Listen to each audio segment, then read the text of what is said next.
Привет! Сегодня у нас на обзоре смартфон, очень бюджетный, от компании Redmi 9A. Почему очень бюджетный? Но если сравнивать с какими-то другими брендами, то, конечно, он на высоте. Но если говорить вообще о линейке Redmi, то это такие минимальные, но в максимально сжатом варианте есть все технические характеристики по доступной цене. У нас 5000 аккумулятор, хороший бюджетный процессор, не заморачивались с камерами, одна сзади и одна спереди, каплевидный экран, большой смартфон с последней 12 MIUI прошивка и все нужное на борту.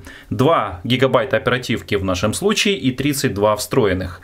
Сейчас мы с вами сделаем краткий обзор. У нас глобальная версия, цена этого смартфона на момент обзора средняя $105. Также есть модификации для рынка Индии 3.32, 4.64, 4.128 и, что меня удивило, есть версия 6.128. Ссылки на эти модификации я оставлю в описании под видео. В комплекте мы получаем блок питания 5 вольт 2 ампера, 10-ваттное зарядное устройство, так как у нас глобальная версия, переходники уже не нужны. Кабель USB на micro-USB, здесь, к сожалению, нет USB Type-C. Для многих современных запросов это является одним из ключевых факторов. В комплекте идет еще скрепка и документация в этом конверте. Силиконового чехла также здесь нет. Цвет этого смартфона Peacock Green. На камере он больше выглядит как синий, голубой, но вот что-то ближе к этим цветам. Корпус полностью выполнен из пластика и поверхность шершавая. От модуля идет продолжение в виде такой полосы, которая тоже матовая, надпись Redmi. Модуль слегка выпирает и, конечно же, ему нужна защита, лучше приклеить стекло. Модуль у нас на 13 мегапикселей, об этом свидетельствует также эта надпись. И чуть ниже находится яркая светодиодная вспышка. Она очень яркая и не холодная, и не желтая. Такая нужная по освещению современным запросам. Кстати, здесь на столе специально положил, чтобы упомянуть, обзор на эту малышку Fimi Palm. Специально для блогеров или travel-блогеров. Можно посмотреть полноценный обзор вот здесь в подсказках. А мы продолжаем. Сборка очень качественная, и несмотря на то, что корпус пластиковый, здесь отсутствует какой-либо металл, рамки металлические, что-то похожее, но красивый внешний вид. Закругленные края, торцы у нас ровные, что смартфон, даже если поставить на стол, будет стоять. Ну, нужно приложить некоторые усилия. Почти удалось. Вот, стоит. Вес смартфона 196 грамм, что особо не отличает его от других смартфонов, даже те, которые имеют какой-то металлический корпус или же стекло. А весу ему придает аккумулятор на 5000 мА, стекло с защитой и сверху нету никаких наклеенных пленок.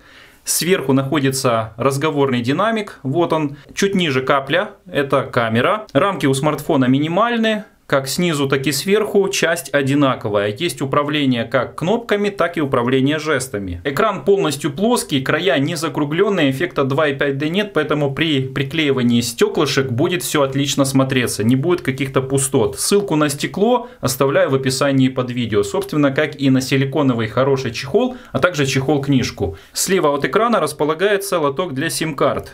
Нажимаем сюда, открывается и видим белую полоску. Это не какой-то пластик, это действительно силиконовая прокладка, которая будет защищать от влаги и пыли. Огромным плюсом является то, что этот лоток полностью для каждой сим-карты плюс карта памяти на 256 гигабайт имеет полноценный слот. Обе сим-карты поддерживают 4G и все распространенные бенд-стандарты. В отношении цвета есть другие цвета, которые вы тоже можете сейчас увидеть на экране и выбрать подходящий для себя. Огромным плюсом является то, что не убран разъем 3,5. Пожалуйста, сверху он располагается. Внизу находится 3 отверстия для динамика, гнездо для зарядки и единственный микрофон, который очень чувствительный и хорошо записывает. Установлена версия MIUI 12.0.1. И вот сейчас прям обнаружил, что пришло какое-то обновление. 305 мегабайт. Загружаем. Пока будем делать обзор, это обновление загрузится, а после обновим. Стоит отметить, что эта версия MIUI имеет интересные особенности, которые лично мне напоминают, как у iPad или у айфонов. Например, если потянуть с этой стороны, то у нас быстро появляется вот такая шторка. Это у нас максимальная яркость. Это минимальная. Очень хорошая минимальная. Всегда Redmi и Xiaomi радуют. И есть защита глаз. Есть темная тема. Она находится в настройках экрана, темный режим. Активируя ее, все становится темным. Можно это сделать по расписанию.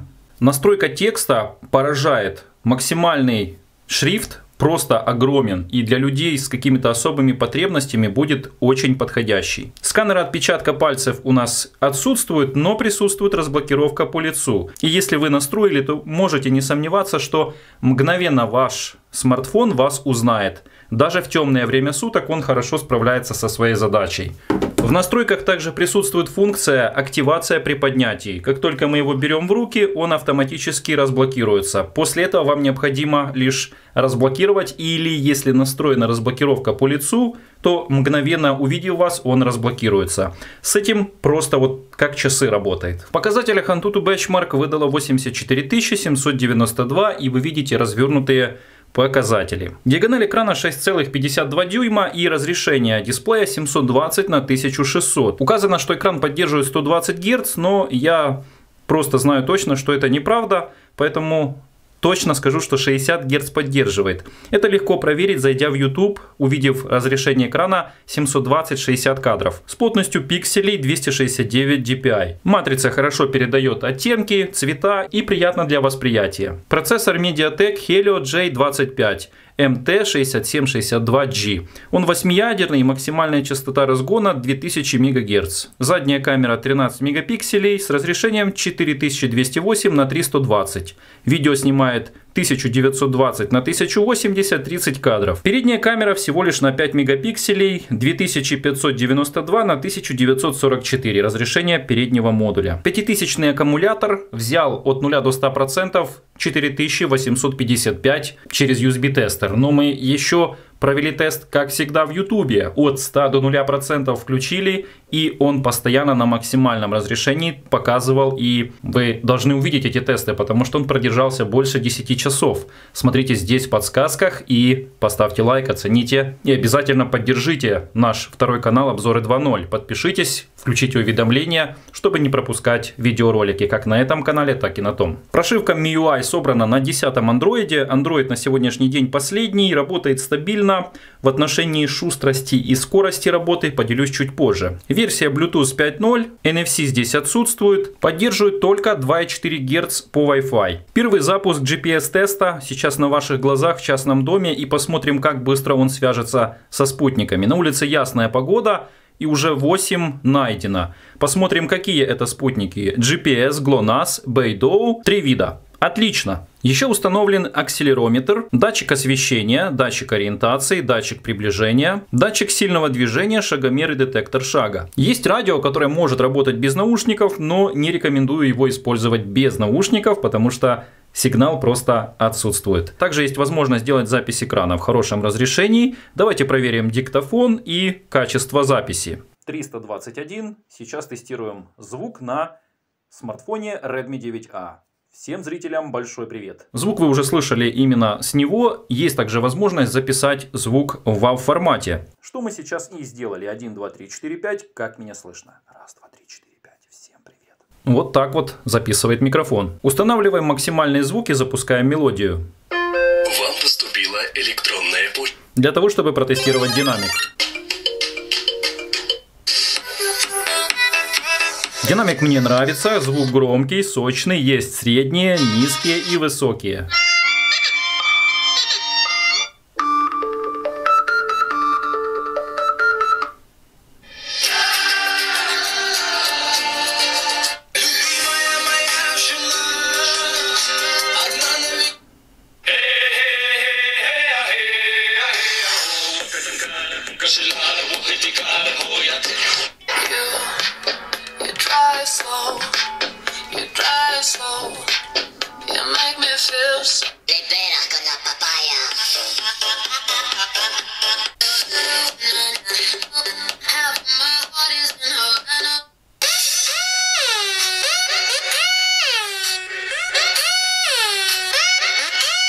Теперь пришла пора протестировать в игре Asphalt 8. 9 почему-то в Play Market отсутствует для этой модели. Нажимаем играть. Обучение мы не проходим. Хочу предупредить, что я уже установил максимальную графику. и посмотрим, как он будет вести себя.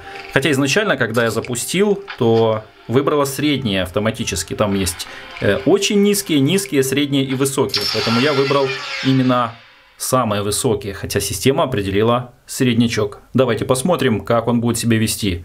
Начинаем. Графика отличная. Несмотря на то, что смартфон выбрал себе сам среднее, она все же отличная.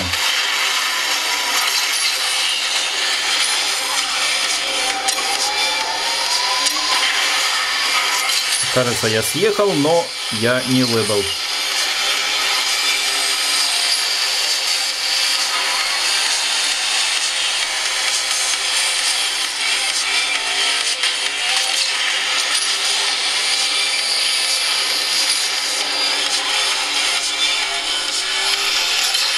Упс. Но на этом игру закончим. Помните, я сказал, что поделюсь чуть позже о его шустрости. Заметно, что он где-то подтормаживает слегка. И, конечно же, 2 гигабайта оперативки кажется сегодня уже просто мало. Мне порой 4 не хватает, честно скажу. Но с моими потребностями, работой, с моими запросами 4 действительно маловато уже. И 64 тем более встроенных мало. Здесь же на борту доступно из 32 25, по-моему. Остальные под систему убраны. И, в принципе, смартфон вот так вот, если купить для ребенка, для бабули, для мамы или же даже для себя, то смартфон отличный. Звук хороший и в наушниках, и сами вы слышали внешний динамик. Если для вас не является проблемой microUSB, то смартфон отличный. Кстати, можно купить магнитный кабель, чтобы вообще не морочить голову. Просто поднес, зарядка подключилась и все. Ну что ж, теперь посмотрим камеру и посмотрим тестовые фотографии. Перейдя сюда, здесь мы можем увидеть внизу профи, в котором настраивается все по разным своим настройкам. Раздел видео. Максимальное разрешение 1080-30 и 720-30. Фото. В этом режиме можно включить и отключить интеллектуальный режим, который имеет внутри до 15, по-моему, сцен. И есть режим HDR, есть режим красоты. В настройках здесь можно выбрать разрешение по размеру экрана. Вторая строка — это у нас идет по спуску таймера 3, 5 и 10 секунд, линии и настройки отдельно фотоаппарата. Есть отдельно пункт, чтобы камерой сразу сканировать QR-коды по кнопкам нажатий, что где означает. В режиме портрет мы делаем очень неплохие с размытым задним фоном снимки. Режим ускорения. Передний модуль камеры точно так же имеет в разрешении качественную съемку. Вот делаем снимок и просматриваем его. Задний фон в режиме портрета очень здоровски выходит, четкий, красивый. В режиме фото все совсем по-другому. Смотрим. То есть задний фон не так размывается, как в режиме портрет. Снимки выходят очень красивые. В режиме видео разрешение съемки у нас также само по разрешению. И есть раздел профи, но переключение идет сразу на задний модуль камеры. Еще одной особенностью, если зайти в настройки камеры, есть еще один пункт настроек, так и называется. И здесь мы можем настроить дополнительные функции: портрет, ускорение, профи на начальный экран. Есть еще другие функции. Так, видеоклип, например, там внизу вот виднеется. Сейчас, вернувшись назад, здесь есть режим камеры. Можно настроить, чтобы эти дополнительные режимы вот так вот поднимались, либо вот так, как обычно мы привыкли. И есть еще цвета по интерфейсу, чтобы была настройка типа темы, и настройка звуков. Больше нет ничего. Кажется, этот лучше всего подходит. Вот, в принципе, и знакомство с камерой. Тестируется сейчас на Redmi 9A задний модуль камеры 1, 2, 3, 4, 5, цветокоррекция. И попробуем на каком-то маленьком предмете продемонстрировать макро. Ну вот надпись на болту 5,8. Перенастраивается. Пока не сделаешь клик, после ручной настройки нужна и ручная корректировка. 1, 2, 3. Проверим стабильность. Есть ли какая-то стабилизация. Я в пути, передвигаюсь. 1, 2, 3, 4, 5. А это уже передний модуль, кстати, как задний модуль 1080-30 кадров, так и передний 1080-30 кадров имеет одинаковое разрешение. 1, 2, 3, 4, 5, как меня слышно.